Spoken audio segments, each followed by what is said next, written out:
پاو دا څنګه خوندورې چوکۍ دي.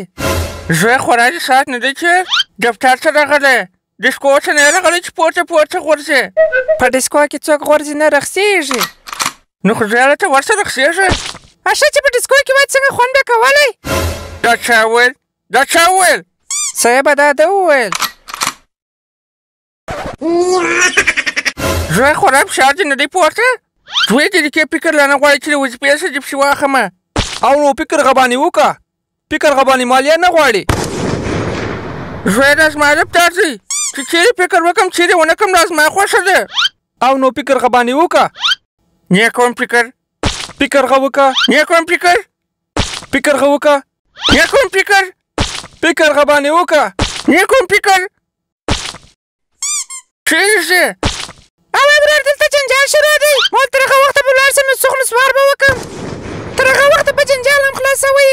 دفتر څه د کار دپاره راځې که د نسوار دپاره راځې؟ دفتر څه د کار دپاره راځې که د نسوار دپاره راځې؟ د نسوار دپاره نه راځم د کار دپاره ځمه. صاحبه دا درواغ وایي. ګرده ورځ یې په دفتر کې په نسوارو تېره سي. او ته دلته د کار دپاره راځې که د څه لپاره راځې چې څوک څه کوي څه خوري؟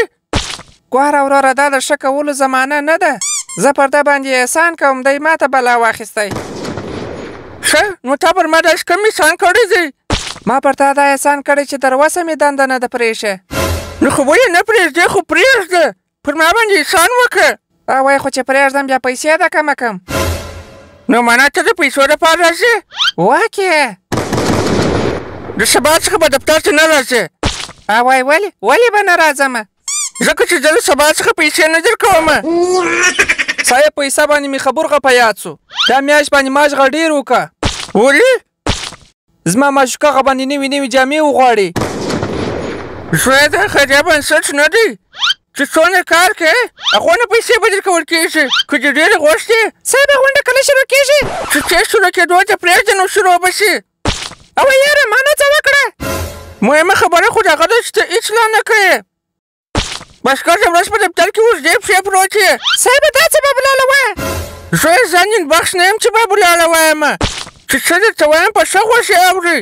ته که د ورځ په دفتر کې ولېبېدې؟ صاحبه چا به درواغ درته ویلي؟ زه لکه شپره که د ورځ ویښېمه.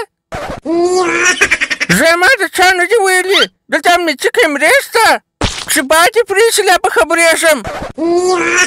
توبه توبه توبه توبه. څنګه خلک چوکۍ غه باندې ناست اوسي. ته خو نو خبرې ګډ سره مه کوه. ته په دفتر کې کوم کارونه کوې هغه ټوله نه معلوم دي. څه کوي صاحبه؟ تاسې خو دا خوند در نه کوي؟ وایي خوند یې کله راکوي. ما خو ماسې پوښتنه کول. چې پوښتنه کوې د دفتر د کار پوښتنه وکړه. پر پالتو خبرو به مې وخت نه راځای کوې. واخه موږ در ځای کوو کې ته